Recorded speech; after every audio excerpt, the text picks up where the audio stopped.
Watch you seek. Watch you seek? Watch you seek. What a strange, mysterious thing you're saying. I'd Shut like up. to know more. Just shut up. Oh. We had this conversation already, and I wasn't recording Autumn's track, so it was a one-sided conversation. It only went on for like 3 minutes, but then I said, oops, now we need to recreate the whole thing. I really felt like I could do it, but then it just kept sounding so fake. Well, because of the way it started with me saying watch you seek, which is a message board where people write about watches, real nerdy stuff. And I was on there. I created an account because I'm looking for a rare watch. Only 50 pieces were ever created, Autumn. Wow. They were created for a Japanese department store. Love that. And so I posted today on the message board. Not today. I posted previously on the message boards and said, hey, I'm looking for this watch. And then the scammers came out in full force. So you would have loved it. Yeah. And who did you channel? I channeled my inner bodega Kip, which is the guy you like, who fucks around with the scammers. Kip Bodega. And I mean, one of these people reached out and said, I have the watch. I'll sell it to you. And I said, cool, send me some pictures. And he sent me pictures that were pulled from an old Reddit posting. And because I'd scoured the internet already, like obsessively, disgustingly, I went to, here's what I did at some point, because I'm looking for this watch and I know it was sold in Japan. I went to Tokyo on Google Maps and typed in watch store. And then I clicked on every watch store I could find's website. And I translated the page. And I did a search. Wow, that's a lot. You're spending a lot of time doing this? I'm sick. I have a sickness. I have to obsess over something. You know what I think it is? It's like hunting. You know, that's what you like to do. You know what you should maybe look into is like finding vintage things for people, like as a service, maybe. Possibly. Maybe you should get into that line of work. I don't know how to set that up. You have to promote yourself and sell yourself. But anyway, I think it's just a replacement. I need to obsess over something. So if it's not going to be anxiety, it may as well be this. But anyway, this guy sent me these pictures. And because I had come across that Reddit posting where the person was selling this watch previously and then also marked it as sold, months ago, I knew that this was bullshit. But it's not that exciting. It didn't turn into this exciting thing. But the exchange went something like this. I got one of those texting apps because I didn't want the person to have my real number. Yeah, to get WhatsApp? Oh, no. It's like Google Voice? Text free. You just download it and it gives you a number. So he sent me these pictures. And then he says, there you go. The case seems to be in original unpolished condition and everything works as it should. Great. Lume is very nice as shown. Overall, the watch is in excellent condition. I'm asking $3,000 shipped. Where are you located? I said, thanks, I'm in Brooklyn. Where are you? I'm in Oregon. Would you want When did you know that it was, did you recognize it immediately because of that Reddit post? Yeah, because of the pictures. Right. I just wanted to see where it would go. Yeah. Would you want it shipped? And I said, would you be willing to drop the price to $2,500? And yes, I'd like it shipped. It's a stupid question. Do you want it shipped? No, I want to buy it and I want you to keep it. And then he says, I can accept $2,500. I'll be kind enough for that. I'll ship. Oh, that wording already sounds suspicious. Well, we already knew it's fake because of the pictures that were stolen. I'll ship via FedEx if that's fine by you. Okay, sounds good. What are the next steps? I can commence the necessary shipping arrangements now and ship tomorrow morning. I'll need your shipping address. And then I gave a fake address to the old... It can commence. Yeah, to the old bodega that I used to go to. I gave that address. I don't know why. I don't know why. That's a safe address to give. And then he said, got it. Make payment via Zelle. My Zelle is outlaw_Denise@yahoo.com. Denise Outlaw. which is ridiculous in its own right. You can split payment due to Zelle limitations. Keep me posted once it's sent, so I'll proceed.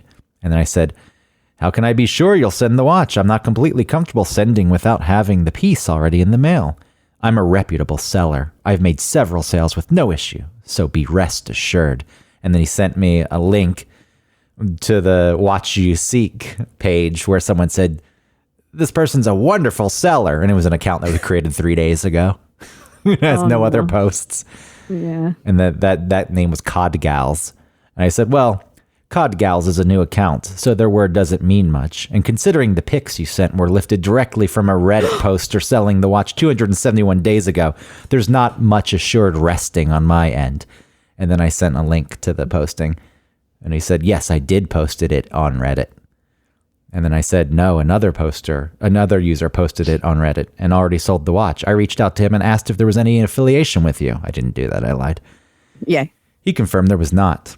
So it is my belief that you lifted those photos and tried to pass them off as a watch you own when you don't. The information has also been shared with Watch You Seek as well as Zelle and the FBI ICC with your attached email address of outlaw_Denise@yahoo.com. And they Did you do those things really? I did report it. Not the FBI, obviously, but that message board is actually pretty on top of things. I did report them, and then like immediately they banned him and sent out a message to everyone he contacted telling them. oh, that's cool. And then I did contact Zelle and gave them that address. I did not contact the FBI ICC. Yeah. But Now, if you were Kit Boga, you maybe would have kept him on the line a lot longer and like gotten a bank account out of him somehow, like getting that Zelle account, you know? yeah, I could have done more. He just wrote back, okay. And that was it. I mean, Oh, did I tell you the secret language amongst the scammers?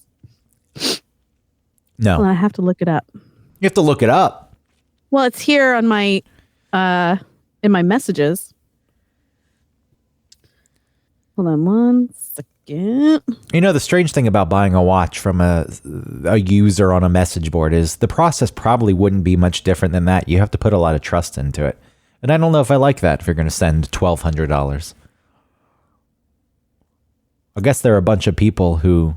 Oh, I did look into this. I read... So what these scammers also try to do is they do phishing, where they send like reputable sellers emails that say, hey, we updated security on the site. You need to re-log in. And then they send them a link. And it's pretty obvious, I think. But if you're not paying attention, you know, obvious by the URL. Like it's some weird name if you were Right. looking at that. But apparently recently, one of these sellers who's well-known and trusted fell for it. And they got this person's account. And they lured someone in to buy a $45,000 Rolex. And the person sent them money. No, Yeah. not that much. Probably just like a deposit. I or think, something. I don't know. They said that they got scammed out of $45,000. Wow. So, and because they were trusting of, you know, the person's history. So yeah, it doesn't seem like something I really want to partake in. Okay, so the thing that you say back to someone who you suspect is a scammer is alaye, ALAYE.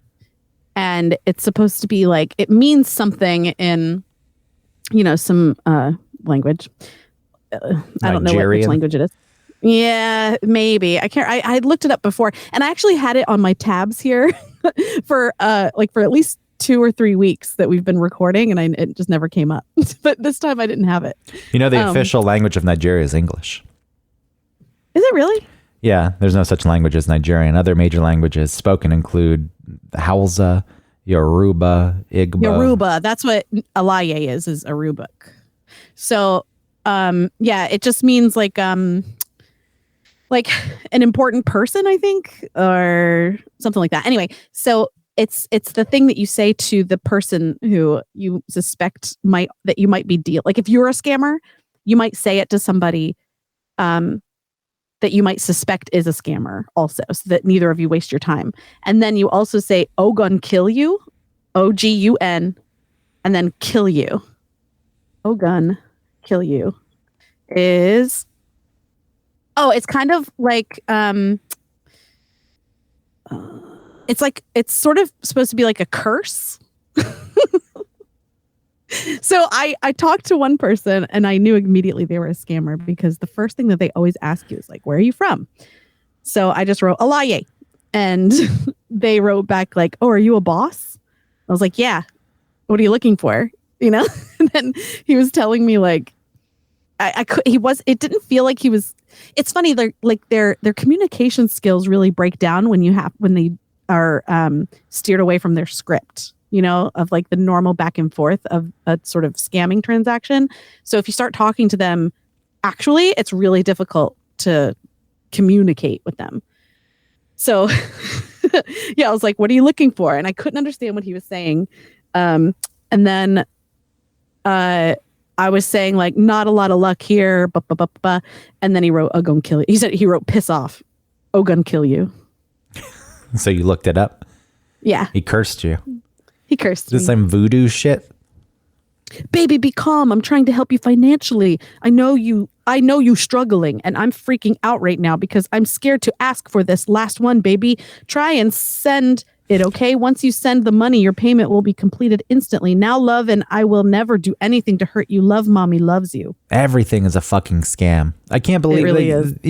In Ukraine, Yeah. you could donate money, and there's people who immediately just they spoofed the official page where you could donate money. And, that gets blasted out, and people don't do their research, and they feel good that they're sending money. I wonder how much actually went to the pockets of these scammers.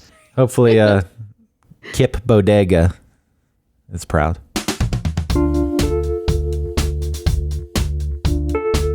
Welcome to One Topic, where we stick to one topic. My name is Autumn Fisher. My name is Greg Ross. Hi. Hello. So we're gonna move into a topic. I don't know. I'm trying to decide if I should bring this up, the conversation we just had, if we should bring it up in the official recording or not. Which part of the conversation? About trusting me, or the thing I'm not talking about? No, not the thing you're not talking about, because you said you didn't want to talk about it. So I'm not going to bring up a thing that you don't want to talk about. Though I wish you would bring it up, because then it would be a one topic exclusive, and people would come. They would flock. They would flock to the episode to hear what it was, and then ultimately be disappointed with what it is, because it's not that big of a deal. It's an interesting thing, but if you present something as a secret that you don't really want to talk about, and the only way that you can hear it is extra interesting. Yeah, and then, never lives up to the expectation. I think that's ultimately what happened with that one episode that's still our most listened to episode. Eric's episode didn't beat out the one episode where you came back after we didn't do several episodes together. Yeah, that makes sense. But I wonder if that one disappointed people. Like, oh, that's it? Oh, they're just back. Well, it really should be like the episodes after that you should listen to, because there's lots of like tension and weird things to pick up on. I don't know if people like feeling uncomfortable, so maybe those aren't the best to sell. But anyway, what I was going those would be the ones that interest me the most. Yeah, personally. Yeah, because you would sit there and analyze them. You would pick them apart, and you would, a lot of people just listen and they get a feeling. And if that feeling, like people have already been saying that we shouldn't, not that we fight on the show at all anyway, but someone said we should stop fighting. Yeah, like bickering maybe. Well, but then, Fuxi, I think, was the one that was like, I like it. It's interesting. Yeah, conflict. Conflict is and it's honest is all. That's the thing. We can't, if we're going to present this show in an honest way, then it's not always going to be perfect. Our relationship isn't always going to run super smoothly, just the way it is. True. Well, I was going to, the thing I was going to bring up, not the other thing. The other thing's the thing that I'm not going to bring up. But the thing I was going to bring up ties into this, because maybe it counts as us bickering, or, fits into that category, because you had a topic that you wanted to present. You texted me. Usually I'll ask you a question, or I'll question it altogether. Yeah. Or I'll say, hey, you have somewhere to go with this. And then you get angry that I question you. You say, why are you doing this? Why don't you trust me? And then, because when you have a topic that you bring up, I don't ask you those same questions. I know. And we've talked through this before, and I've established it's because I'm usually a little more prepared than you. And you say, no, that's not fair. How dare you? I didn't say, how dare you? You stab me in the back, and then you lick the knife. I feel betrayed. Yeah, and then so this week you sent me the topic, and I said, okay, I just let it go, and I was trusting you. And then before we started recording, I asked, what we were going to talk about in regards to the topic, and you said, I don't really know. I don't know where I'm going to go with I it. did not say that. That's I what didn't you say, said. I don't really know. You said, I don't know how much No. I have to say, what I have to say about it. And then I did. Those are not the words at all. okay, that what I were your said. words? I said, yeah. And then I said, I'm not sure where I'm going to go exactly. But I wanted to, I was going to bring it up. But the fact that you're concerned that I'm not going to, I don't know, have my shit together or something, then it's easy to be like, oh, here she goes. She doesn't know. Well, You're we'll already see. looking through that prism because you don't actually trust me. So it's fine. Oh, that sounds shitty. That sounded really passive aggressive. Nah, it's fine. Yeah. There is a complete lack of trust that does exist. So that's not, it's not unfair to call out. Okay. So we're going to get into it though. And Okay. the topic that you have. But that doesn't mean that you get to abandon me and like let me hang myself. It means like I need you to be with me and I'm not going to abandon you on this one. Podcast partner. I feel like you this know? is generic enough and something I have enough thoughts about probably that I could shift gears and carry the show if needed. Sometimes the topics are things that it's like, I don't know what to talk about. And if you don't have an idea, then we're done. We hang ourselves. But this is one that I can carry the show if I need to. It's not, you never carry the show. I'm saying if I need to. Right. But it's never like that because Okay, I that's don't enough. abandon you. Okay, so what we got? What do you got? This is what brought the topic to mind, which was, that phrase that, if you love what you do, then you never work a day in your life. And then so these, like I said, this is the string of thoughts that I had. That idea, and how it sort of negates anybody's feeling of struggling with work, even if it is something you love. Do you know what I mean? It makes it so like, well, then if you say you love this job, but if you're, not wanting to go in today or you're complaining about the job, I thought you loved it. Like, you have no room to complain now, and that felt like sort of a shitty sort of precedent or pressure to send to people. Well, it's a bullshit thing to say. I'll let you finish setting it up. And then I also was just thinking about, it's really been sort of, not monetized, but sort of taken over the idea of, what work is supposed to look like. I think that the gap between what the like boomer generation considers like success in life typically has like is work focused, and then just like everything is stable, like keep everything stable, don't rock the boat, and just work for your entire life, and that's successful. And the reality, I think, is just like what we were saying about like a real relationship between two people, where it's not always calm seas, it's not always happy, it can't be always sad, but just having that mindset really makes it difficult to deal with reality on reality's terms. I was going to say that the saying, if you love what you do, you'll never work a day in your life. Mm-hmm.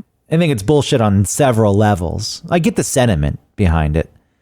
And if you are lucky enough to do what you want to be doing, then sure, your days are going to be probably more so better than having bad days. They're going to be better than the person that hates their job. But it's not the fucking reality. It's not the reality. And most people, the high percentage of the population, 98%, are people who aren't getting to do that. So they hear someone say that and they feel like they're failing in some way, or they're not living life the way they're supposed to. And, that I have problems with. And that I have problem. I put the S. It was just a pause in between. Just late. Problems with. You forgot your Russian accent.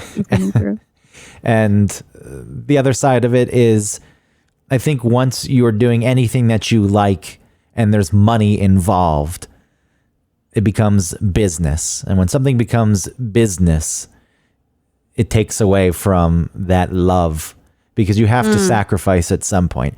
What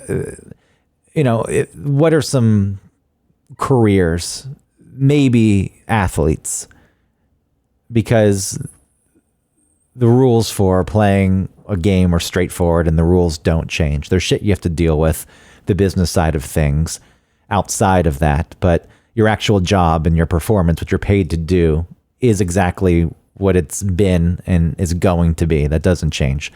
Okay. But even something like art or writing or anything creative, something, you know, I do feel like the creative stuff gets messed up when you start being, quote, successful at it. Well, or because it turning into a job. It's not as direct. Like, there are rules to a game. Those rules are the rules. You get on the field, you play the game to those rules. Mm-hmm. But because so much creativity is subjective, art is subjective, people get involved at some point who want to influence the product because you can monetize it, or you can make more money off of it if you do this or you do that, or you compromise here or you change this. And if you were to ask me, doing something that I loved and then I got in that world, I would hate that job more than anything else. Yeah. Even if it was something I didn't want to do, like street sweeping, which doesn't even seem like a bad thing, honestly. If you get one of these street sweepers and you drive around, probably not a bad gig. You're alone. Oh, you mean those like big trucks with the big sweepy things on the side? Yeah. Okay, like Mardi Gras? I think I would like that, actually, but I just used it. I pulled it out of my ass as a job that maybe someone wouldn't want to do, but I realize it's not a good example. But ultimately, I think that I would hate my life more if I pursued something that I loved and then it got fucked up by business people and marketers, and I would stay away. I wouldn't want to do it. So it loses the original reason as to why you were doing it. So I don't know if you can actually do it as work and maintain that sentiment that comes with that saying. Maybe some people can. People do it. I think what in those situations, you have to have someone who takes over all of that, right? Like, you have to have a manager so that you can only focus on the original reason why you started it. But you're right, because sometimes all that business stuff creeps in and then affects your art. Like, it's just like Wolfgang Puck, chef, I guess, had some prestige, and then, had a restaurant, and I'm sure it was very lovely and interesting and different and whatever. And then it gets franchised, and then it just gets like watered down to sort of like regular people's taste, not interesting anymore, and just like a factory. Yeah, he's somewhat removed at that point, though, I think. They license his name, like Kate Spade. She died. Yeah. Sadly, took her own life. Mm-hmm. But by that point, had nothing to do with her company anymore. And I don't know if that contributed to it. I don't know why enough. did she? Is that ever brought up? I don't know. Does anyone know? I don't know enough, so I won't speak to it. But, I What? Nothing. I'm just trying to think of why I even brought up the fact that she killed herself. Because you're saying no, I don't need to draw any lines or create any, fill in any blanks. I don't know. I could have just said that she wasn't associated with her company anymore. That's all. I could have left it at that. So with Wolfgang Puck, I don't fucking know if he's still probably cashing in and making a lot of money. I do think of. But it waters down his name. Do you know what I mean? So like, even if he had his own restaurant that wasn't called, Wolfgang Puck's, and it was called something else, then I still would think, I'm not going to go to that place. Wolfgang Puck, garbage, I mean, it makes me think on a different scale. There was Grimaldi's Pizza in New York, where Grimaldi actually owned it. I don't know his first name, but his name was Grimaldi. Tony. Now I have to look it up because I'm sure it wasn't. I bet you it's Tony. I don't think it's Tony. Or Joseph. It was Patsy. No, it wasn't. Yeah, it was Patsy Grimaldi. Oh, that's a man? Yeah, it was a man. Patsy. Why is that so strange? Patsy Cline. I think Patsy is a woman's name. Well, anyway, he had the pizza shop. People liked the pizza shop. he sold the pizza shop. People came in, bought the pizza shop. They said, wow, this is a well-known pizza shop in New York. Let's create a chain with it. And he hated it. He couldn't stand it.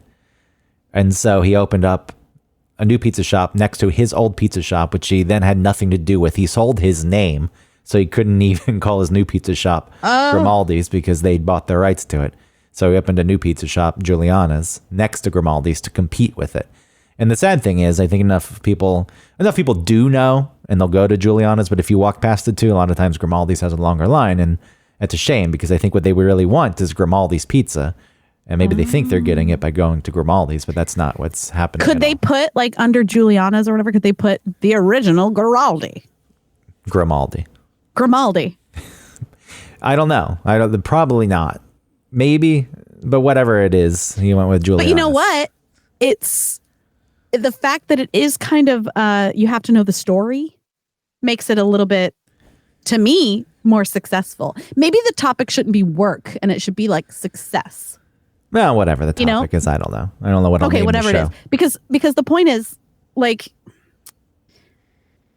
it's difficult in the system that we're existing in, to function when you want to shift your perception of success.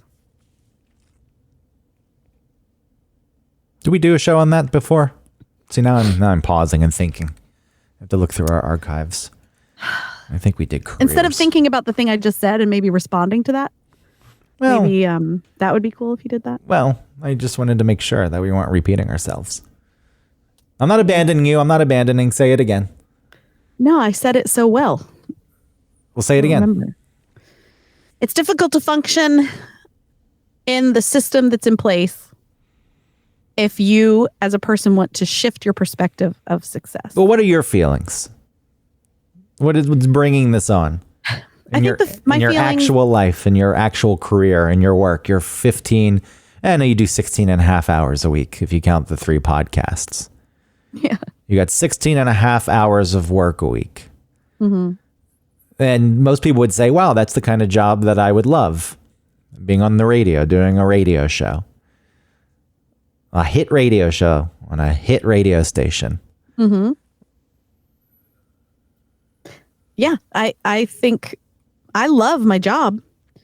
I feel like the reason why I can focus on some things that have to do with myself, mental health, physical health, all of that stuff. I think that I'm able to take the time to focus on that stuff because I don't work, 8 hours a day.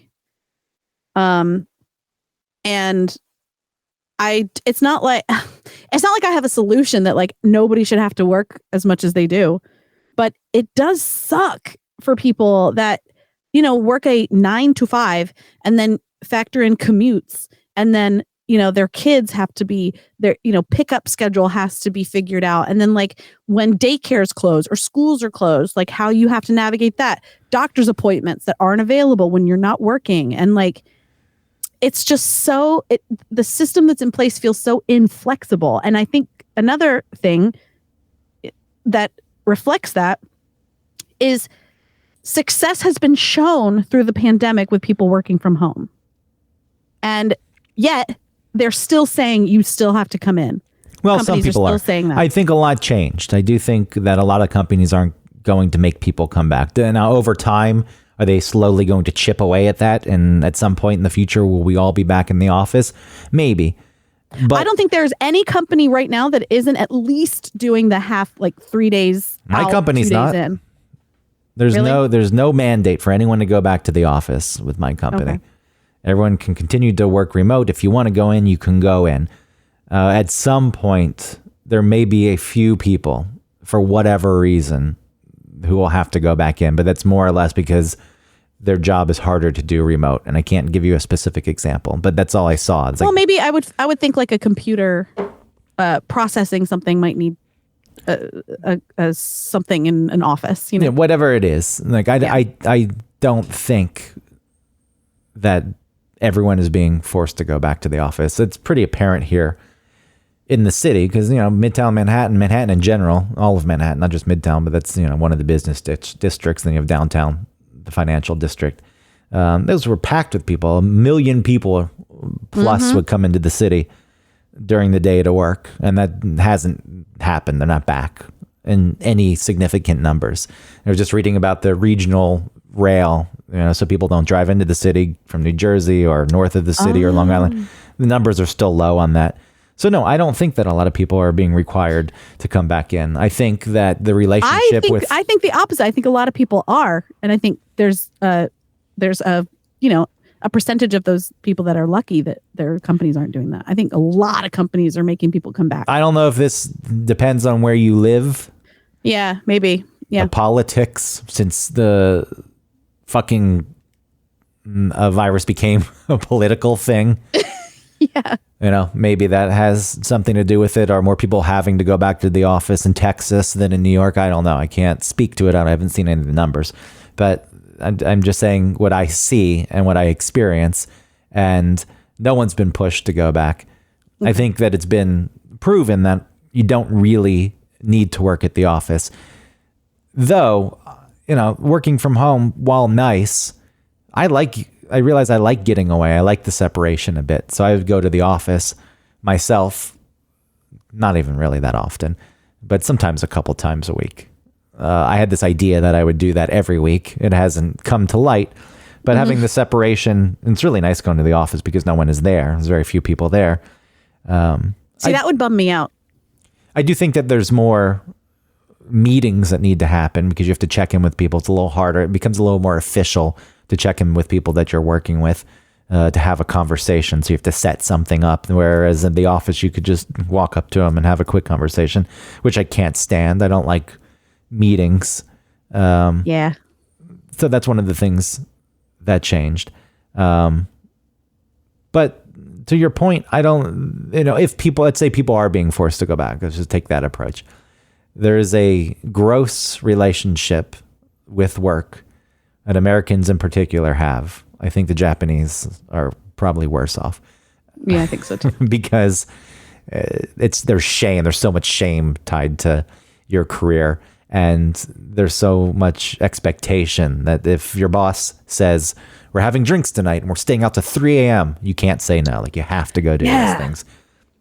You're a company man at that point. It's not as bad here, though. There is this idea that work is what brings value to your life. And I think that's just a part of it. Maybe some people would like to sit around and do nothing. And if they did want to do that, who cares? Like, this is the first thing. There's such quick judgment for people who don't want to work. If a person doesn't want to work, now I understand the other side of it is, people say, well, they expect benefits to come from the government, and that way they can lay around and do nothing, and they just don't want to put in any effort. That's not what I'm talking about. I'm saying that if someone doesn't want to work and they can figure out a way to navigate their life not working, I don't feel a need to judge them for it. I have certainly felt the pressures in the past of career being part of my identity, especially when I was switching careers at 30, which is one of the reasons 30 sucked for me so much, is I was switching careers, getting out of radio, I guess getting into video. I wasn't sure yet, and I was doing the shit for that Gary Knoll holistic quack doctor guy. What was he injecting in his blood? Ozone. Garlic? Ozone. A gas. Injecting gas into his blood and other people's. They would show up at his office. He had no certificate to do that. I don't know any doctor who has a certificate to inject ozone. What is ozone? It's a gas. It's O3. It's found in the atmosphere and apparently has antiseptic properties. Okay. But I was filming this documentary. This guy did a shitload of documentaries, and they were all weird, and I asked for my name not to be in the credits. But one of them was about this, the healing properties of ozone. And we went into this doctor's office, and I was filming it, and the doctor said, please don't get my face or my name or anything that can identify me. I'm actually a podiatrist, and I shouldn't be doing this. I was like, my God. Wow. What am I involved? The fact that he would admit it. Yeah. What am I involved with here? Yeah. And so you socialize with people, and they're like, what do you do? And it's like, the fact that that's a question too. I understand that when you don't know a person that well, it's an easy you gotta thing. make small talk. I know, but there are other things to make small talk about, but we put so much emphasis on work. Like, what do you do? And quite often the person doesn't care. They just want to tell you what they do because they think that they do something cool. And I don't. I wonder if people think that about me, because I do ask that question because I just think, like, I don't know, you make conversation. But I don't want to tell people what I do, really. I want to tell people I'm an accountant. That's how I felt when I was, at 99X. Really? And what do you do? I was like, yeah, it feels braggy. And then still, people will say, like, oh, so, well, especially here, because they don't, there's no reason for them to know me. They'll be like, oh, so you're like a celebrity? And depending on how many drinks I've had, I'll be like, yeah, I guess. And then other times, like, no, I'm not a celebrity. Well, it's funny because you get the opposite reaction. I was living in hipster Atlanta at the time, and when it would come up and I would begrudgingly say what I did, because I was trying, because I know what you're saying. It can feel braggy, and I didn't want it to be that at all. No. Quite often I was met with 99X fucking sucks now, or man, you're like, ugh. He's like, or I don't listen to the radio. It's like, okay. Like, there seemed to be a need to knock me down a peg. Yeah. For whatever reason. And I can get that. I understand it. I've partaken in such behavior before when someone is coming off as cocky. It's like, I don't want to give them the thing that I think they want. There's no way anybody thought you were being cocky. I sure. Unless they were threatened by you or something. Especially maybe because you're a guy, and if you were telling another guy that, like, they felt threatened. They're like, oh yeah, well, my dick's bigger, Yeah, maybe it was something like that. Yeah. But there was this weird shame. I know. Surrounding it. It wasn't shame for what I was doing. I don't like feeling that. And so I try not to shy away from saying it. I don't tell people I'm an accountant, I do tell people what I do because I don't want to be ashamed of it. And it's not that I'm ashamed, because I do love what I do. And if people didn't react, I probably would enjoy telling them more, but and I understand the reaction. Like, of course, like if I wasn't in radio, I'd be like, oh, cool. Like, tell me about that. But I don't know. Like, sometimes my dad introduces me to like old friends of his, like, she's a radio star. Here's Autumn. Like, she's a radio star. And I'm like, yeah, but it means a lot to him. He used to listen to WSB in Atlanta. You said you listened to it as a kid. I assume a lot of that was in the car. Probably. No, it was in my room. Oh, who introduced it to you? I just have always liked talking. On the radio. Like, I've always enjoyed hearing people talking. Yeah, I mean, I've preferred that too over music radio. Yeah, but I did listen to Power 99 and like Star 94 as a kid. Power. Yeah. And then I got into like Z93. 97X. For the future of rock and roll. Yeah, 99X was cool for a while. 97X. The future of rock and roll. I didn't like that morning show. 97X. The future of rock and roll. It's from a movie. Do you know what movie that's from? Name it. That Howard Stern movie? No, Rain Man. They're driving, and there's a promo that comes on the radio, and he just repeats it over and over, which is something that I do. And sometimes I think maybe I'm on the spectrum somewhere. I would not be shocked if you were. No, I say that not as a joke. I think that possibly somehow minor. Yeah, I don't know. Maybe because I'm not. I mean, I might not do it as much as you or the same way or something. But I do like to repeat things, or like repeat the sound of things. Like if I'm vacuuming, I find the note with it and then I harmonize with it, or the microwave sound. Or yeah, I also think these things are much more common than we ever thought. Yeah, and the internet has brought that. Yeah, the internet's brought that to light. And then people get, retweeted or whatever the hell it is in TikTok. Hit the plus button if you do this too. I mean, it works. That's why these little things that you think you're the only person who does it. Aren't I quirky? Well, that's like that joke about like girls. Right? But no one's quirky. They're like, if they all do it. Oh my God, I am such a nerd. Like, I played Nintendo as a kid. Like, I'm such a nerd, though. No, you're not. Oh. So anyway, yes, you said 99X you liked for a bit and then you didn't like. The funny thing is I never really listened to 99X. I didn't want to go to 99X because it was a station. Like we were both right there in the heyday of it and the right age, maybe a little young early on, being 9 years old when it. Well, when 99X first started, it wasn't as alternative as it ended up being. It started kind of like mellow. When did 99X start? I even remember the history of the station. 1994, I feel. Or was it? It might have been 94. 92, 94. I should know this. How dare I not remember the prestigious history? Wasn't it on the test when you applied for the job? Well, I said 9 years old because I was thinking 1991 because in my mind that's around when grunge started getting big. So we're 9 years old at that point. So maybe a little young. But, that station was important as far as rock radio went. And, I guess the life was relatively short, really, because everything became so fractured so quickly. But I didn't get into radio for music. And, you saying that you liked talk radio. That's not, I like talk radio too. I didn't want to do music. And that's probably what pissed a lot of these people I worked with off because they loved the music so much. Mm-hmm. They're like, I just want to be there and I just want to play the albums and I want to interview the bands. It's like, I want nothing to do with any of that. Ew, no. You know what I would want? I think what pissed me off more about doing music radio was that I didn't get to pick the songs. Like if I was going to play music, I would want it to be like, Autumn is the special guest and she's going to pick like her favorite shit, like that like celebrity or musician guest people do on like Sirius XM. Like they'll have their station for a week or whatever. It's like Alanis Morissette plays her favorite songs. Yeah, but doing that, that's what I would do. But doing that every night for the most part really wouldn't work if people were just putting their personal tastes out there. I get it. I understand why it's programmed. It's funny you say that. I do too. I'm just saying that's why I'm not like interested in music radio.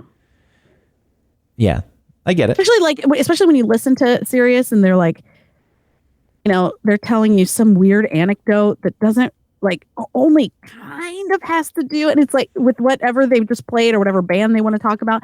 And it's only because they have to fill that time. Like it was, Steve Van Zant's birthday 2 months ago. Heard he had a great time in Vegas. And they played Born to Run. Yeah, to me, it always felt kind of sad. It felt like fanboys who wanted to be in bands but couldn't do it. So who am I thinking of? He was in LA. I think he hosted that metal show on MTV. Ricky Rackman. He was like the worst out of anybody. Such a like kiss ass fanboy, like poser. I hated him. Yeah. Do you know what I'm talking about? He had that like weird rockabilly look. I know who you're talking about. I just didn't pay attention to it. That's why I gave you that like half dead. Yeah. Because I didn't fucking care about any of the fucking music. Yeah. I liked what I liked and I didn't get into it that way. Yeah. 1992, I should have known that, was 99X's debut, October 26th. Somebody out there, a radio historian, knew that. Okay. But anyway, that's how I felt. And so, tying it into what we were talking about earlier and work, radio is what I wanted to do. And I was on a path that was, the road to success, at least. But at some point, it got to a crossroads where it's either I have to sacrifice a bunch of stuff that I don't want to sacrifice because it's why I want to be in radio. So you get rid of the creativity. Mm-hmm. Or you leave. And I decided to leave. I didn't want to chase it anymore. So doing something, I guess the thing I loved was something that didn't really exist. In my head, it existed. Doing radio. It existed at least in a certain way. And obviously, things aren't always going to pan out and don't ever pan out the way you think they're going to. There's always something that's going to be off. But it was so different than what I thought. And I had to battle so much. It was good at first at 99X, it was good. I think back to our time at Clear Channel. Yeah. When we were on The Buzz, that was fine because they didn't give a shit. You know, it was fine for what it was. Yeah, they left us alone because they didn't fucking care. No one was getting paid, but it was an opportunity to be on the air and get some experience and with minimal oversight. And I remember when some oversight would come in, I would get so angry. I still get like this. You know, when I'm editing, if I edit, I'm making the best edit possible, and then a client comes in with notes and they're stupid. They're the dumbest notes that you could ever imagine. That completely goes against everything you would do to make a good edit, and I get so fucking pissed. Like, it is probably out of line. I don't show it, but inside I am raging. I know, you have to distance yourself from the project. It's not yours, it's theirs. And that's true. In that instance, it is their project. They are paying for it. It wasn't my thing. I'm still getting angry. So you can imagine how angry I get when it is my thing and somebody comes in and tells you to change it. You know, doing what you love, you never work a day in your life. I don't know. I have to work constantly to not lose my cool. And in radio, that's what was happening. Like, at first it was cool because Leslie Fram was supportive. And I've talked about this before, and I mean it. Like, we would have air checks, which is when you sit down and you have to listen to yourself, and it sucks because you're being critiqued in real time. But she was always very supportive and was working with me to make what I was doing better. And then Cumulus came in and bought 99X, and everything fucking changed. She lost her power. You got the Suits who came in because Cumulus also had its headquarters in Atlanta. And then, you know, it was a battle from that point. They had this idea of what radio should be, and there was the music, and you should shut up and let their predetermined playlist shine. And, you know, it wasn't fun. There was no, I thought I was doing what I loved, but there wasn't much love. Well, you were sort of forced to do that, but without the thing that you loved, which was the freedom to create a show that you wanted to make. And it's a shame that it has to, that kind of thing has to work within like the artistic or creative realm, because otherwise, if you leave a job because you're unhappy with it, and it's a corporate job, or it's not, or it's a labor job or something where it's not a creative thing, then you're selfish. You know, it's like, you have to do this because, and then, like I said, the system that we're in is like, I'm almost 40 and I don't own a home. I know it's different for you because you live in New York, where it's like renting is also acceptable at any age. But when you're in the suburbs, you know, you're sort of expected to have a home. Yeah, but you were just, because I know what you're saying, and I'm interrupting because I do get a little worked up over this. It was just this shit people were sold. This is the outline for success. And if you don't meet these, if you don't meet this, you're not successful. You're not achieving the way you should be achieving. And then if you try and change that, then you're you can't do the things you want. You know what I mean? Like you can't sorry, all right, well then you have no health insurance. All of the bill, like all of your student loans that you got, that you just left a job that you don't like doing, you know, you got your college degree in, doesn't matter anymore. Like, that's piling up. Interest payments, like all these things that you've set up are now all in jeopardy, and you have to then sacrifice your sanity or your mental health, or you have to like overcompensate in some other thing where like people are like, oh, thank God it's Friday, you know, like, and like deify the weekends. And it's there exhausting. is backlash. There's backlash, and you know what they're calling the Great Resignation, which I think is goofy. I don't like little cute names that are attached to things. And there's a lot of backlash against the Great Resignation, against the backlash.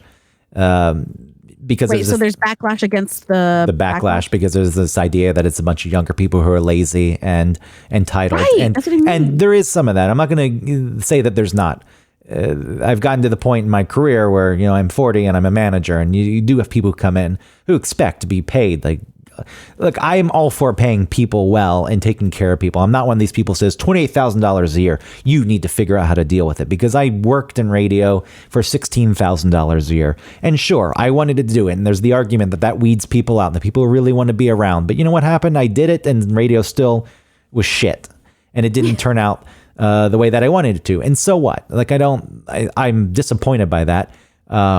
But I don't sit here and whine about it and say, okay, well, I was like, okay, that's what happened. That aside, though, like this idea that some of these kids come in and they expect things that are a bit ridiculous, coming from a person who wants people to get paid well and wants work my approach to work is it's a contract in that you're paid to do a job, do the job as well as you can. You take your money, you go home. I don't expect anything else out of a person. I don't need you to be a cheerleader for the company. I don't need undying loyalty for the company, because I don't do that. Like, I view it as how I just presented it. So there are people coming from a person who doesn't think that people should have to come in and suffer at first and really pay their dues. Yes, there's paying some dues. It's just the way it works.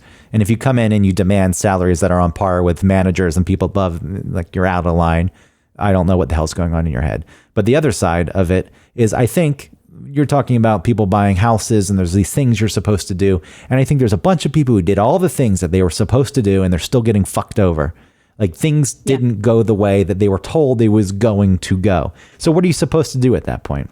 Either you give up, you can whine, I guess, or you can say, fuck this, I'm going to change things. And I think a lot of people are saying, fuck this, I'm going to change things.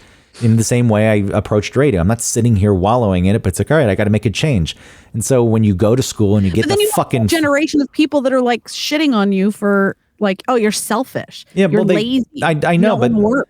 Because they bought into this idea of work being the end all be all, but they were still part of a generation where it did pan out that way for most people. Even though most people hated their jobs, most people spent their lives loyal to a company. Granted, the company would give them more in the past. They still should have never been completely loyal to a company, but you would get pensions. You had better. I think that was that was like the old time idea of what it meant to work at a company, and then the company just kind of stopped doing that. Yeah, you would get better benefits packages. That you would have reasons, incentives to stay.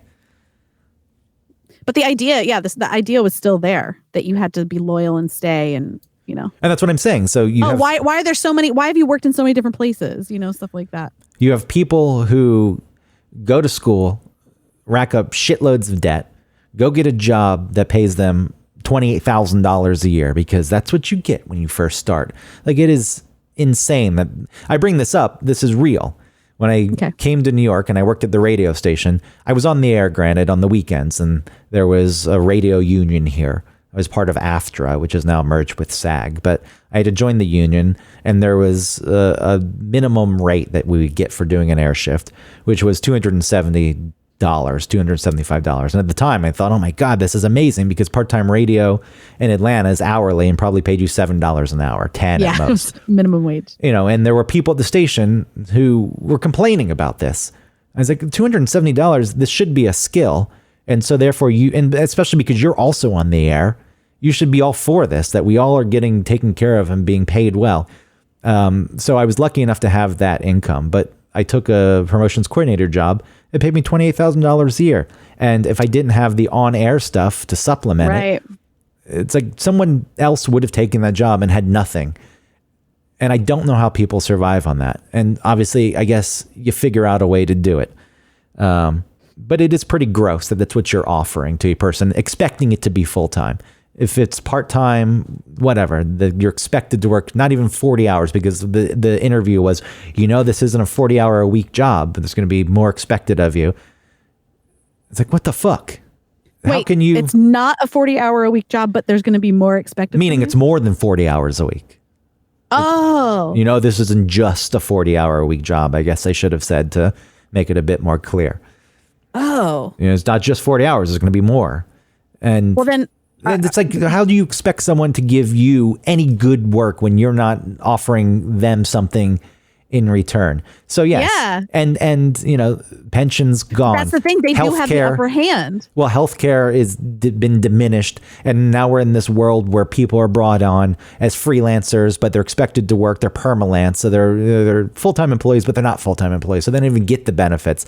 It's like, what the fuck do you expect is going to happen with the workforce when you bring them in for shitty salaries and you don't offer them anything, and you expect Right. them to give you their all? It's Well, unrealistic.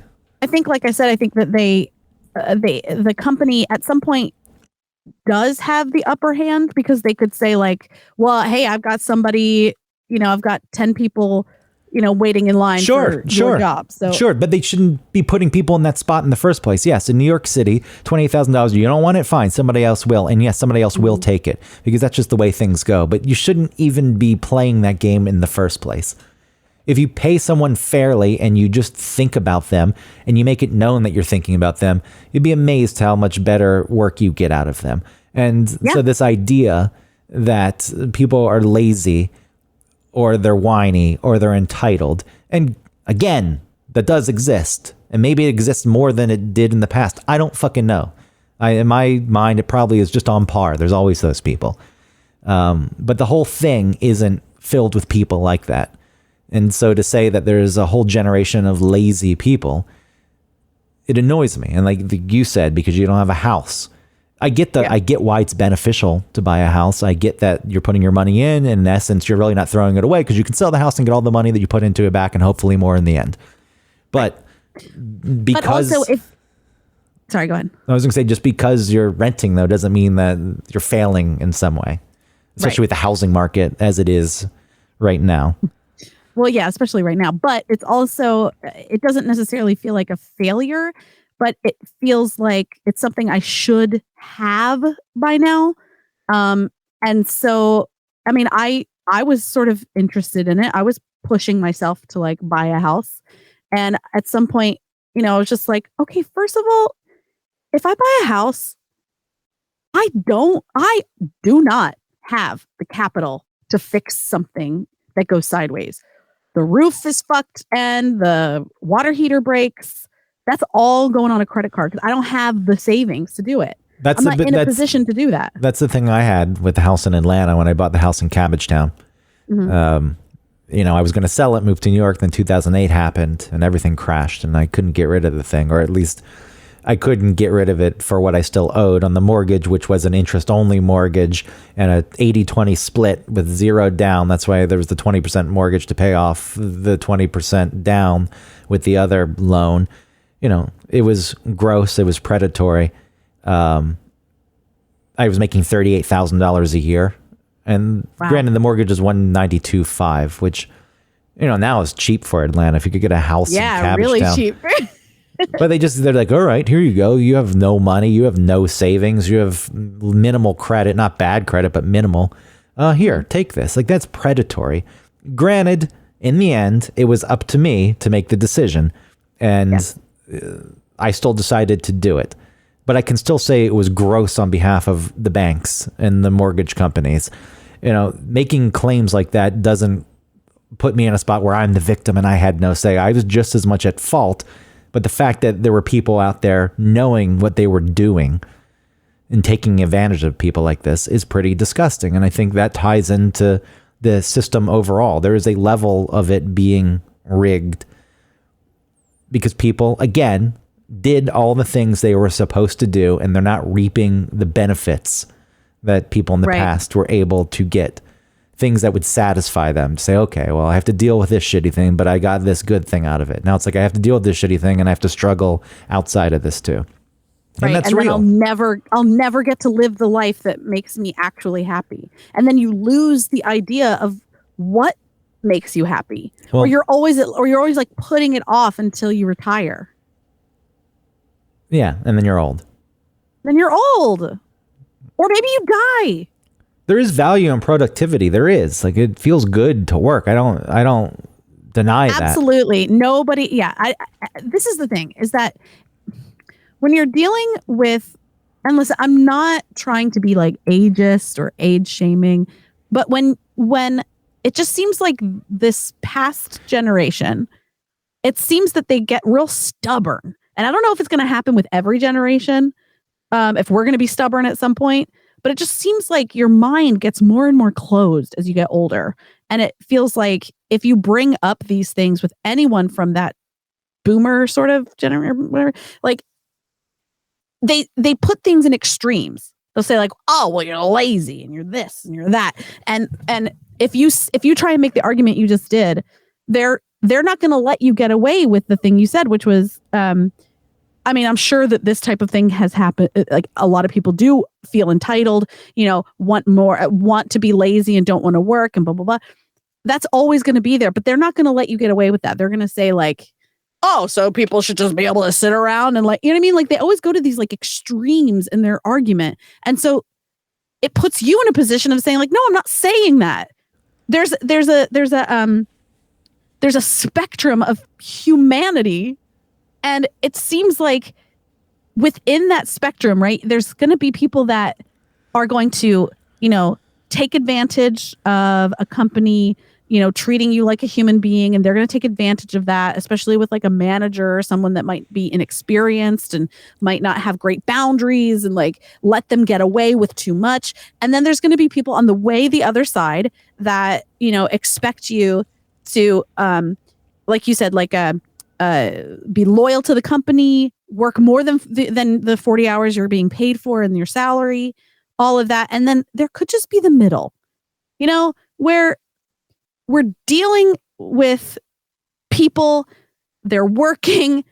We all understand it's a job. We're helpful to each other. Do you know what I mean? And it seems like the older generation can like not deal with the gray area, the in-betweens. It's always these extremes on either side in an argument. Yeah, I mean, that's the commentary of things in general, society as it exists right now. There is a bunch of middle ground that nobody seems to talk about. And because you know why? It's because it's not on social media. Because people who are just normal within that normal spectrum in the middle, sort of like left or right of the middle or the middle, they're not on Facebook barking at each other and saying stupid shit. I mean, and you saying this about the older generation, there's probably a lot of people who don't feel that way. You just get the vocal ones who True. are representative of one side of it. And they're looking at the other extreme. I'm not the kind of person who thinks that it's a workplace's responsibility to make sure I'm comfortable all the time and provide me with food and snacks. And I don't view that. It's a very transactional, basic relationship. And don't present that kind of thing as like, we're not going to pay you what you're worth, but look at all these amenities. Like, get rid of the amenities. Pay me more. I'll bring my own amenities with the money you pay me. Well, yeah, some places don't want you to leave. Like Google, for example, never wants you to leave. They provide everything so you don't leave the campus. Yeah. You're just there at all times. Going back to or like phony awards that you get. Ew. I remember really quick. When I was teaching English as a second language, the company that ran the school, it was like a trade school. But it really, I think, was predatory to foreigners because they had their own loan system, and they would get you in the school system on that loan. And even if you stopped going to the school, you still had to pay the loan back. And it was real shitty. Anyway, so I did not, and like the two old white, like disgusting dudes that like one was like a redhead. He was like blonde. I don't know. He was just gross. I did not like him. Anyway, they would get us all together, all the teachers and the staff, and they would give out these awards, these glass plaques, like people's names on them and like great best teacher. I was like, get me out of here. I wanted to shoot myself in the head because I was like, I don't need this. I'm not going to get it. Because I grade my students fairly. A lot of the people that won the awards and had like the best, corporate, like, that like the upper people looked down on the best were the people that pushed students through, whether they were good or not. And I would get in trouble for having certain percentage that was too high of people failing the class or getting lower grades in the class, because I was like, look, I'm teaching them all the same. I'm trying my best with the students that are struggling, but when they don't turn things in and stuff, I have to give them a 0. So what do you expect me to do? You want me to fluff the grades? Is that what you're saying? Is that the only way that I'm going to not get fired, is by passing people that shouldn't be passing? There was one guy who went through to the 3rd level and could not write his name in English. I got him in the first class. I failed him. And then when I was teaching by the 3rd one, I was like, you still suck. I didn't say it. You still suck this much? How did you make it through 1 and 2? He shouldn't have made it. But the teachers pushed him through, because that's what the company, they didn't want to have the low percentage of people not passing. That's all a big thing in education right now as a whole. I guess so, yeah. Pushing kids through. The school can't have a certain failure rate. That's going to look bad. They'll lose their funding. It's all ridiculous. The games. It's a disservice. It is a disservice. And then you have the predatory aspect of this scumbaggery place you work. Yeah. Of charging people loans and taking advantage of the fact that they're at a disadvantage because they can't speak English. And then the awards. A lot of workplaces do the awards.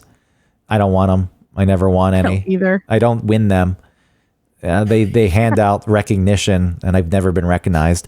And sometimes I think, hey, why is no one recognizing me? But it's because you have to play a bit of a game and put yourself out there, and I don't feel a need to do any of that. No. Nor do I want to, because it doesn't mean anything in the end. People like recognition, but if you have to go out there and suck up and kiss ass and then you get it, then it doesn't mean anything, ultimately.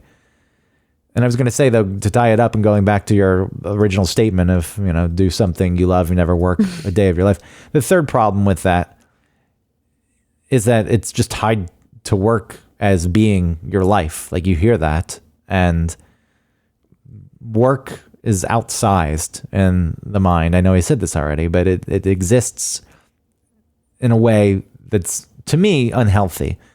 Mm-hmm. I don't need to be doing a job that I love. I need to like it enough, because I don't want it to eat away at me. You don't want to be miserable. No, I don't want it to eat away at me all the time. And I have to like the people I work with, because that goes a long way. You could do something that you don't necessarily like that much, but if you work with people that you enjoy, that can really help carry you. But I think having a job that is a job, you have a healthy understanding of how it fits into your life, and the people there express some kind of interest into your well-being, even if it's just asking, you doing all right? How are things? And they actually mean it, not just or you service. Say, I'm going to be, I can't come in today. I got in a car accident. And the person's like, all right, you coming in tomorrow? You know what I mean? Not like, oh my God, are you okay? Yeah, there's this idea that the job must be done. It's the job, for the most part. Well, you got to call, I remember, I know this is silly, but restaurant work, if you're sick, if you're legitimately sick, then they're like, well, you have to cover your shift. It's like, I'm fucking sick, bro. That should be the manager's job. Right. It sucks. You have to scramble. You have to find someone, but it shouldn't fall to you. I know that people abuse it, especially in jobs like that. They're probably calling in sick quite often. Out a lot. Not really sick. When they're not. So maybe that's a deterrent for that. Yeah. But overall, I think that, do something you love. You never work a day in your life. How about you just do something that you're okay with, and it represents 25% of your mental capacity, and you fill the rest with other things that matter. And then this whole thing goes out the window. It doesn't even matter. Yes. The necessary thing that you need to do, try and not make it your whole life. I do think that's what we're moving towards. I know that so. The 4-day work week is something that people we know really shit on, rail against. Even when I revealed that it's not like those people are working 8 hours in those days. there are people. Days. No, there are people who are still working just 8-hour days. They're eliminating a day in some places. Oh well, I think. I know that I guess a place. Anecdotally, I know one place that is doing that, and they're working 10 hours a day. And that may be happening at other places, but there are places that I know that they're getting rid of the 5th day. So what? Why is that? Why is that a bad thing? If they're the company and it works for them, then okay. As long as the work's getting done and everyone who's pushing the money around, because most of these jobs aren't actually anything that's needed for the world. It's just pushing money here, and then we're going to push the money over there. Then the money will be pushed here. A little bit will be pushed to your pocket, but not much. And then, as long as the money gets pushed around and everyone's happy, who cares how many days you work? And I think that's the biggest thing, is changing the idea and the relationship that people have with work. It's not saying that people aren't going to work or expect handouts or anything like that. It's just giving people room to have other things in their lives, things that matter. Yes. And you probably get better work out of people. Yeah. Within their life as a human being who gets to be here once. And I think too, again, I don't mean to be shitting on older generation, but it does feel like you are older yourself. You're middle-aged now. But yes. I know, but I'm trying not to have a closed mind. And I'm trying not to be afraid of things that are different. And I think it does feel like maybe they were sold something too, where it's like, if things are steady, then you just don't rock the boat. Don't do anything. And then that can be beneficial. That can be a beneficial phrase to keep in mind. But then it also might mean like, don't ask for anything, don't want for anything, because then you're gonna be disturbing the boat, So for them, this change in what seemed like the 8-hour work week, 9 to 5, Monday through Friday, Friday, Saturday, Sunday scaries because Monday's coming, like all of that just felt like that's the status quo and we got to keep it the same. And when it's changing, then it's scary and people are lazy and the people that wanted to change are inherently bad or like this generation is fill in the blank. And I can't say I know the reasons. I agree with everything you're saying about the change and I just refuse to be that. The resistance to that. I agree with that. But overall, I don't understand why people get so wrapped up in it on either side. Yeah. It's like just this need to put all your energy and wrap your whole identity and being into trying to prove something to the other side. Whatever. I don't have the energy. A company that does not care about you. I don't have energy for it. I really do think as long as people are putting in the effort to be mindful and to grow as people, understand how they fit into the world, self-awareness, and are trying to push other people in directions that they don't necessarily want to go, just let them exist and say, okay, you're in this spot. As long as people are doing these things and keeping themselves not hurting other people, I don't really fucking care what they do. Yeah. And if there's enough of them to make a big change in some kind of thing like work, so be it. That's the way it goes. The majority wins in this country. That's the way it's been. So I guess people don't like being in the minority too. This idea like, oh no, I used to be in the side that was the majority. Now it's the minority. And maybe that's scary. But whatever it is. And then admitting that maybe you want to change your mind would show that you were wrong, or it would sort of like make that's the problem, and then that's scary too. That's the problem with science, is these scientists, like science ultimately will win out, but you've got these scientists who dedicate their whole careers to this idea. Then some new hotshot comes in and says, nah, you're wrong, look at this theory, it disproves everything. And then those scientists go on the defensive and like, no, I'm going to discredit what you did because you're discrediting my whole life. Whatever, what were we going to say? Wrap it up. Thanks, everybody. Please like and subscribe. Tell your friends, rate and review. I just say this at the end because that's what people say at the end of podcasts. And please support our sponsor, hoffandpepper.com. You can get 15% off some great hot sauce. They are on Hot Ones. If you want to go watch Hot Ones on YouTube, you can watch celebrities try their hot sauce. They've signed up for another season, and they're producing a new sauce, so you go check that out soon. Use our code ONETOPIC15 for 15% off. I think I said that already. hoffandpepper.com. And that's it. Thanks. Bye, Greg. Bye. Autumn.